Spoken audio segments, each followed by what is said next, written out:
Já pensou em montar seu próprio carregador de baterias de lítio ou de chumbo ácido com componentes baratos e fáceis de serem encontrados? Se é isso que você estava procurando, fique nesse vídeo até o final e você vai se surpreender.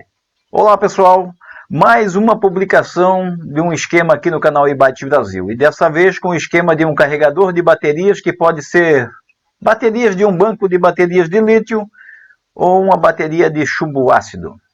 Nesse circuito vou usar duas tecnologias de carga, a PWM e MPPT.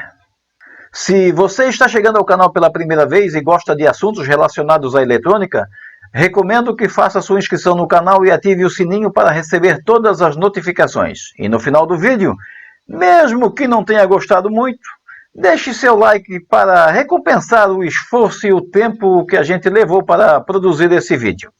Os controladores de carga com controle por largura de pulso são os mais utilizados. São menos eficientes, mas têm um custo muito mais baixo. Já os controladores de carga com MPPT são muito eficientes e por isso acabam sendo muito mais caros.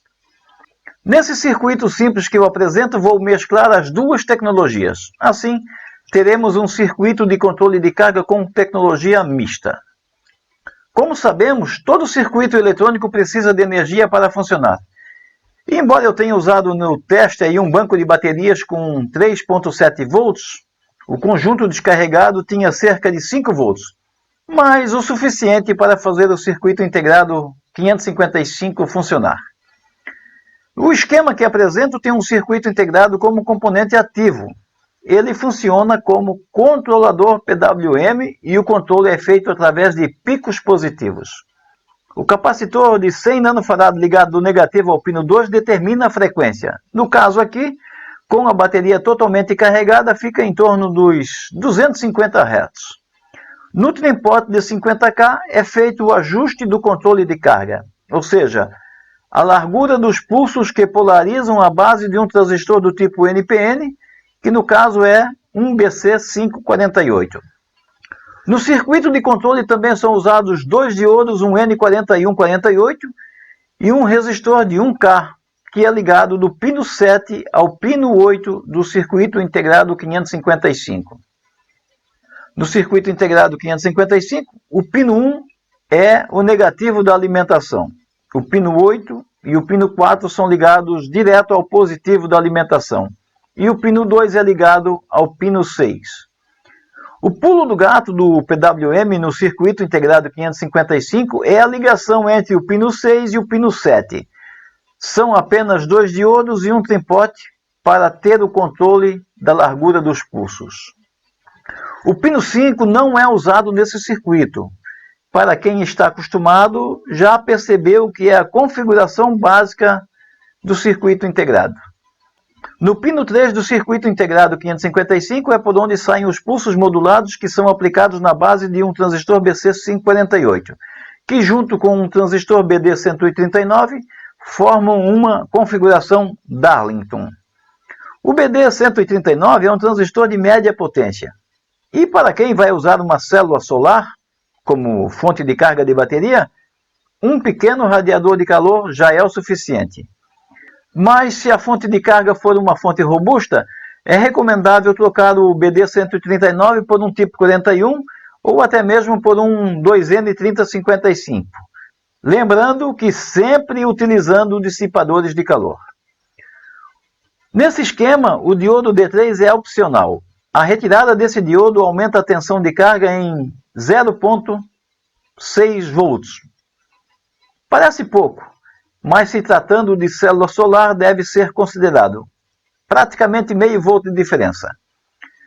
Eu incluí o D3 no esquema só para poder mostrar o simulador funcionando, pois ele isola a bateria carregada da corrente que vem do estágio controlador de carga. Até essa parte do circuito, quase tudo é em função do PWM. A parte que é MPPT é simplesmente a ligação direta da célula solar na bateria em carga através do transistor BD139. Dessa forma se aproveita a máxima tensão e a máxima corrente fornecida pela célula solar. fazendo com que a bateria em carga receba picos de tensão e corrente, mas de forma controlada. Para os testes, eu fiz um banco de baterias de lítio com 4 baterias em série. Então a bateria ficou com 14,8 volts. E coloquei 3 bancos em paralelo para somar corrente. Antes de mostrar a montagem física com tudo funcionando, vamos testar o circuito eletrônico no simulador. Bom, aqui eu tenho o circuito. Aqui eu deixei para colocar um voltímetro para monitorar a tensão.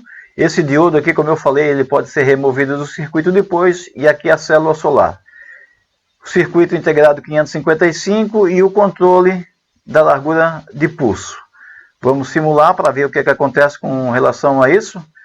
Então, pelo simulador aqui eu tenho 261 Hz. A tensão aqui é baixinha, tá? De 6 a... oscilando de 6 a alguma coisa. E os pulsos aqui são minusculamente estreitos. Então vamos colocar mais ou menos na metade para dar um DUT de mais ou menos 50. Então aqui eu tenho mais ou menos a metade. Veja que a tensão aqui, ó, ela oscila, porque não tem como estabilizar, já que é pulsado, né? Então vamos botar ao máximo aqui, para ver o que acontece.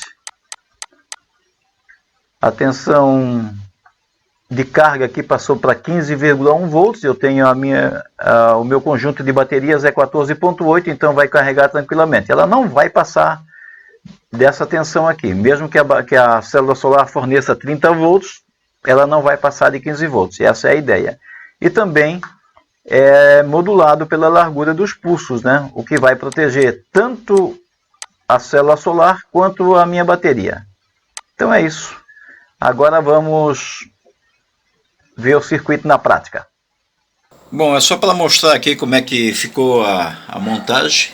Então aqui está a montagem em cima aí, de um jeito que meu irmão detesta. Ele não gosta quando eu mostro as minhas montagens em cima dessas plaquinhas aqui, mas é assim que eu gosto de fazer, porque se eu não acertar eu posso desmontar. Então o que eu tenho aqui? Eu tenho 3 bancos de baterias com 4 baterias em série. E tenho aqui o multímetro desligado. Vou ligar ele aqui. Então o multímetro está acusando 3,9, 3,98, praticamente 4 volts. Esse circuito ele funciona a partir de 2,1 volts. O circuito integrado, por isso que está mostrando aí o PWM do circuito integrado. Pode parecer desligado, mas não está. Então vamos ver aqui, ó, PWM bonitinho. A chave de fenda que é meia complicada. Nesse momento não está carregando, porque foi feito para uma célula solar de 10 watts, bem fraquinha ali, só para ver como é que funciona. Então é um circuito bem simplesinho com BD139 na saída. Então eu vou colocar uma fonte para simular a célula solar, já que é noite e eu não teria como, não tenho, né, como fazer o negócio com a célula solar. E agora eu já liguei a fonte, uma fonte de 12 volts na entrada ali. Então essa fonte, esse carregador, ele pode ser usado tanto com uma fonte comum quanto com uma célula solar. E aqui eu tenho a tensão subindo e eu posso acelerar a carga ou deixar ela lentinha. Então eu vou deixar mais ou menos na metade aqui. Então a tensão vai subindo aqui, vai subir até 14,8 volts se a célula solar estiver recebendo sol, né? E da configuração que eu deixei aqui, ela manda a totalidade da tensão e a totalidade da corrente para a bateria. Já que esse tipo de bateria aqui não é a bateria tipo bateria de carro, né? Então precisa de um pico de tensão mais alto para carregar com mais facilidade. Então é isso aí, o circuito está subindo, a tensão vai chegar, digamos, a 14 volts, 14.8 deveria chegar. Posso também acelerar um pouquinho mais se eu quiser, mas não vai fazer muita diferença aqui. Aqui seria praticamente a totalidade, ó. E aqui o mínimo.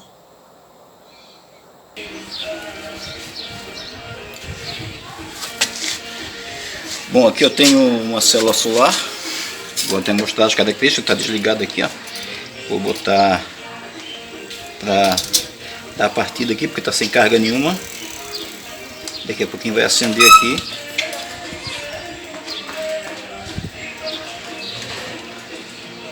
Cuidar para não bater e nem entrar em curto aqui. Essa célula solar aqui é bem fraquinha, tá aqui, ó, 570 mA e 17 volts e 630 mA, é bem fraquinha, mas o suficiente para mostrar para nós o que acontece. Então aqui eu tenho já o circuito carregando.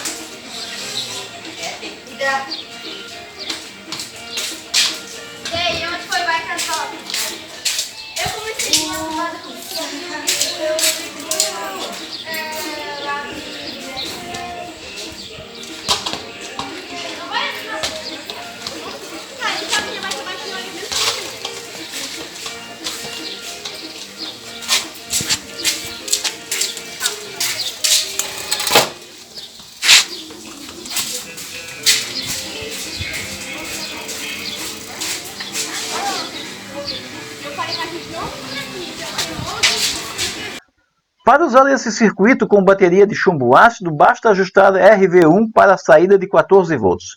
E lembrando que baterias de chumbo ácido aceitam carga com muito mais facilidade do que as baterias de lítio. Se você acha que o conteúdo desse vídeo foi útil para você e acha que seus amigos de redes sociais e aplicativos de mensagens gostariam dessas informações, compartilhe o link desse vídeo com eles. A gente se esforça para publicar material de qualidade e a quantidade de cliques em gostei serve para saber se está sendo feito o correto. Por isso, se você acha que esse vídeo merece um clique em gostei, clique em gostei agora, eu agradeço. E se tiver alguma coisa que pode ser feita diferente para melhorar, deixa escrito aí nos comentários. Até a próxima publicação.